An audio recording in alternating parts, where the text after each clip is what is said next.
Hello दोस्तों। सोचिए अगर कम समय में बहुत सारी जानकारी याद करनी हो तो आप क्या करेंगे? वही पढ़ने के पुराने और उबाऊ तरीके? बिल्कुल नहीं। आज मैं आपके एक मेमोरी कोच के तौर पर आपको कुछ ऐसी दमदार तकनीकें बताने वाला हूं जिससे आप मेमोरी चैंपियंस की तरह तेजी से सीख सकेंगे। आज के इस एक्सप्लेनर में हम इसी रोमांचक सफर की शुरुआत करने वाले हैं। चलिए जल्दी से अपना रोड मैप देख लेते हैं। हम इन 5 चीजों पर फोकस करेंगे। एक्टिव लर्निंग की शुरुआत, बड़े परिदृश्य को समझना, याद रखने की अचूक तकनीकें, रिकॉल और रिटेंशन में मास्टरी, और अंत में एक बेहतरीन डेली रूटीन। तो सबसे पहला चरण है 1 एक्टिव लर्निंग की शुरुआत। देखिए, अगर तेजी से सीखना है ना तो निष्क्रिय या पैसिव होकर पढ़ने की आदत को तो कूड़ेदान में डालना होगा। दिमाग को एकदम हाई गियर स्टेट में लाना सबसे पहली शर्त है। अक्सर हम क्या करते हैं, किताब को बार बार पढ़ते हैं या सिर्फ हाइलाइटर से पन्ने रंगते हैं। असली गेम वहां नहीं है, असली जादू तो एक्टिव स्टडी में है। अपने दिमाग को एक जिम की तरह सोचिए। जैसे भारी वजन उठाने से ही मांसपेशियां मजबूत होती हैं, ठीक वैसे ही जब तक आपका दिमाग संघर्ष नहीं करेगा वो नई जानकारी को तेजी से नहीं सोख पाएगा। और पता है, बिना अपनी समझ से समझौता किए पढ़ने की स्पीड को बड़ी आसानी से दोगुना किया जा सकता है। सबसे पहले एक विजुअल पेसर का इस्तेमाल शुरू कीजिए। मतलब अपनी उंगली या पेन को शब्दों के नीचे तेजी से चलाएं। और हाँ, सबसे जरूरी बात, मन ही मन जो हम बुदबुदाते हैं ना, जिसे सब वोकलाइजिंग कहते हैं, उससे बिल्कुल बंद कर दीजिए। शब्दों को मन में आवाज के रूप में नहीं, बल्कि सीधे एक कॉन्सेप्ट के रूप में प्रोसेस करना शुरू कीजिए। ये सच में एक गेम चेंजर है। आगे बढ़ते हैं हमारे दूसरे चरण की ओर। 2 बड़े परिदृश्य को समझना। अब छोटी छोटी बातों को रटने से पहले यह देखना बहुत जरूरी है कि सारे कॉन्सेप्ट्स आपस में जुड़े कैसे हैं। सीधे सीधे बुलेट पॉइंट्स में नोट्स बनाना हमारे दिमाग के नेचुरल तरीके से बिल्कुल मेल नहीं खाता। इसके बजाय एक माइंड मैप बनाइए। मुख्य विषय को एकदम खाली पन्ने के बीच में रखिए और फिर शाखाओं की तरह उप विषयों को बाहर की तरफ निकालिए। इसमें कीवर्ड्स, अलग अलग रंगों और छोटे छोटे डूडल्स का इस्तेमाल कीजिए। इससे आपको पूरे टॉपिक का एक शानदार बर्ड्स आई व्यू मिल जाएगा। निबंध वाले सवालों के लिए तो ये एकदम ब्रह्मास्त्र की तरह काम करता है। अब बात करते हैं फाइनमैन तकनीक की। इसे आप टीचर टीचर खेलना भी कह सकते हैं। कल्पना कीजिए कि आप किसी 6 साल के बच्चे को कोई मुश्किल कॉन्सेप्ट समझा रहे हैं। अगर आपको वो समझाने के लिए बहुत भारी भरकम शब्दों का सहारा लेना पड़ रहा है तो समझ जाइए कि आपकी अपनी तैयारी में कोई कमी रह गई है। ऐसे में आपको वापस जाना होगा और अपने सोर्स मटेरियल को और भी आसान बनाना होगा। अब आते हैं तीसरे और सबसे मजेदार चरण पर। 3 याद रखने की अचूक तकनीकें। यहीं पर असली मेमोरी चैंपियंस बाजी मारते हैं। वो ऐसे अजीब और स्ट्रक्चर्ड तरीके अपनाते हैं कि असंभव सी जानकारी भी याद हो जाती है। बात सीधी सी है, हमारा दिमाग नॉर्मल और बोरिंग चीजें तुरंत भूल जाता है।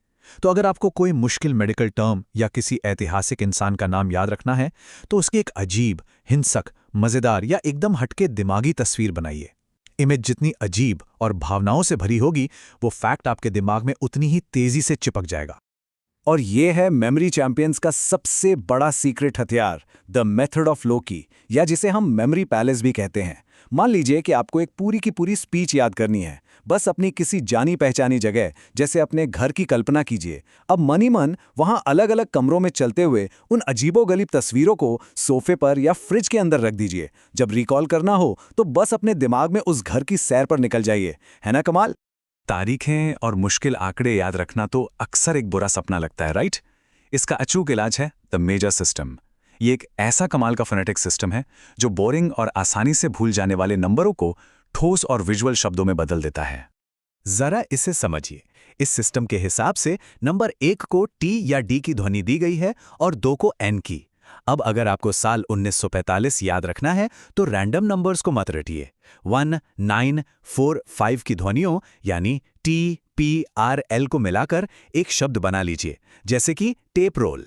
अब आप ही सोचिए, 4 बेतरतीब नंबरों को रटने के बजाय एक टेप रोल की कल्पना करना कितना आसान है। चलिए अब हमारे चौथे चरण की बात करते हैं। 4 रिकॉल और रिटेंशन में मास्टरी।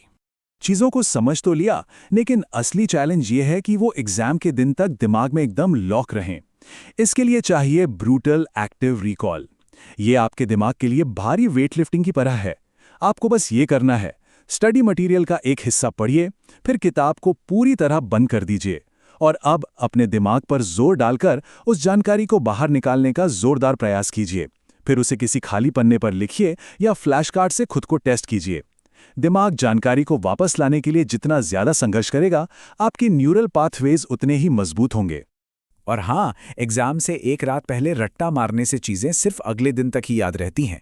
असली मैजिक तो द स्पेस्ड रिपीटिशन फॉर्मूला में है। 1 दिन, 3 दिन, 1 हफ्ता और 1 महीने बाद रिवीजन करने से आपके भूलने का कर्व टूट जाता है। ये spaced repetition algorithm permanent memory का सबसे बड़ा हैक है, जिससे जानकारी हमेशा के लिए दिमाग में छप जाती है।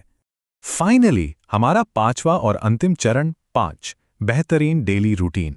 इतनी सारी दिमागी कसरत के लिए आपको आसपास के माहौल को भी सेट करना होगा। लगातार 4 घंटे तक तो कोई भी इंसान 100% फोकस नहीं कर सकता। इसीलिए समय को टाइम बॉक्स करना होता है, जिसे हम पोमोडोरो तकनीक कहते हैं। 25 मिनट का डीप फोकस और फिर 5 मिनट का ब्रेक।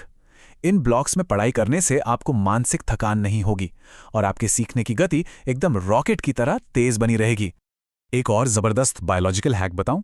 जब आप हल्के खाली पेट या थोड़ी एरोबिक एक्सरसाइज करने के बाद पढ़ाई करते हैं, तो आपके शरीर में BDNF नाम का एक प्रोटीन बढ़ जाता है। इससे आप अपने दिमाग के नए न्यूरल कनेक्शंस के लिए एक बेहतरीन खाद या फर्टिलाइजर मान सकते हैं, जो आपकी सीखने की क्षमता को कई गुना बढ़ा देता है। और एक बात हमेशा याद रखिएगा, पढ़ने की शारीरिक क्रिया से दिमाग सिर्फ तैयार होता है।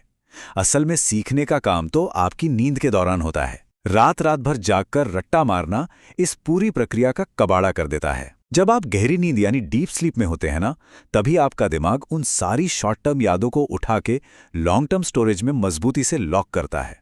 तो निष्कर्ष यही है कि एक्टिव और स्ट्रक्चर्ड लर्निंग हमेशा, मैं फिर कहूंगा हमेशा, पैसिव रीडिंग को हरा देती है। ये सिर्फ कुछ टिप्स नहीं है, बल्कि ये एक पूरा सिस्टम है जो आपके दिमाग के काम करने के तरीके को ही बदल देता है। अब सबसे बड़ा सवाल ये है, इस 10 कदम वाले त्वरित अध्ययन प्लान को अपनाकर आप अपनी अगली बड़ी परीक्षा का रिजल्ट कैसे बदलने वाले हैं? जरा सोचिएगा और इन तकनीकों को अपनी पढ़ाई का हिस्सा बनाइएगा। आज के इस एक्सप्लेनर में हमारे साथ जुड़ने के लिए बहुत बहुत धन्यवाद।